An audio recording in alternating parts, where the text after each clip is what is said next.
Good morning, students. Today I am going to deliver you a lecture on the wave propagation. Now you all know that the basic application of antenna is wave propagation. Why we need to install the antenna, whether they are transmitting or receiving antennas, we need to have the wave to propagate through them. Now we will lead to this lecture to a very useful information through a free space equation. Free space equation or the FRIS free space equation was discovered by an eminent scientist in order to deliver the basics of the wave propagation, how the wave is being propagated through the transmitting and the receiving antenna.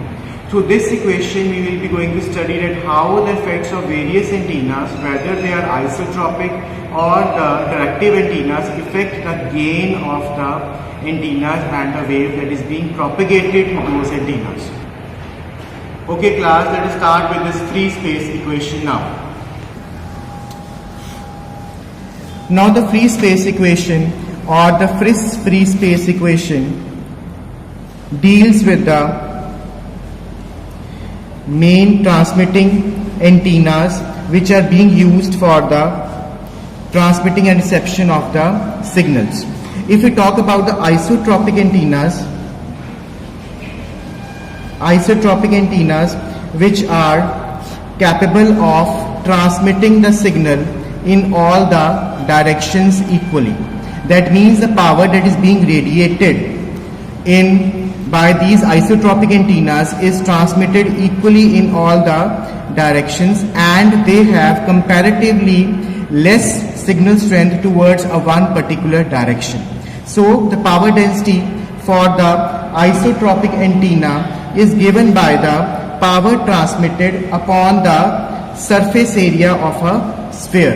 That means that is a transmitted power which is being transmitted by this isotropic source which is capable of transmitting the radiations in all the directions equally. That is, power density is equal to transmitted power. PT is your transmitted power which is being transmitted by the transmitter, and 4 pi r square is the area of a sphere. Now as we all know that the capability of the isotropic antenna is capable of transmitting the radiations in all the directions, so that is why we have considered the area of a sphere over here. So if we talk about a directive antenna now, this is our equation number A. If we talk about the directive antenna means which is capable of transmitting the radiations only in the one particular direction. That means the signal strength is diverted only in one direction. So that in those antennas are determined, or they are expressed by the directive antennas. So if we take the power density of these directive antennas, then these power density of these directive antennas will be given by the power density of directive antenna is equal to transmitted power upon area of a sphere with a gain factor which is being introduced over here. Now this gain factor is only because of this directive antenna. As we all know that directive antenna have the highest directivity. The directivity of these directive antenna is very high. So that is why the gain factor is being introduced by using this directive antennas. Now that was all about the directivity of the antennas, whether they are isotropic or they are directive antennas. Now if we talk about the wave propagation, when using any of these antennas, if the wave is being propagated out of any of the modes, then attenuation factor is also being introduced in this wave propagation. Antenna, we have the attenuation which is being introduced in this antenna propagation. Antenna propagation reduces the attenuation factor which is given by the factor alpha. And this is introduced, whether we are using factor which is introduced is alpha, Alpha is the attenuation which is introduced, either we are using the isotropic antenna or we are using the directive antenna. Any of these antennas introduces a factor attenuation alpha, because alpha attenuation factor is introduced in the atmosphere when the wave is being propagated through any medium. Through any medium the wave is propagated, whether we talk about the transmitting and receiving antennas. When the wave is being propagated out of these mediums, the attenuation factor is introduced in the atmosphere through which it is being propagated. And as we go on increasing the distance of the transmitting and receiving antennas, as well as we going on increasing the frequency, the attenuation factor is also altered according to that. So the power density of the transmitting antenna, when the attenuation factor alpha is also introduced in it, then the power density is given by transmitted power upon the area of sphere into a gain factor that is was being introduced into alpha. Now alpha is the second factor which is now introduced because of the attenuation factor that was being introduced in the antenna. Now this whole concept is all about the transmission of the signals through a transmitting antenna. Signal transmission through a transmitting antenna. Now we move on towards the receiving antennas. Now we move on towards the receiver section.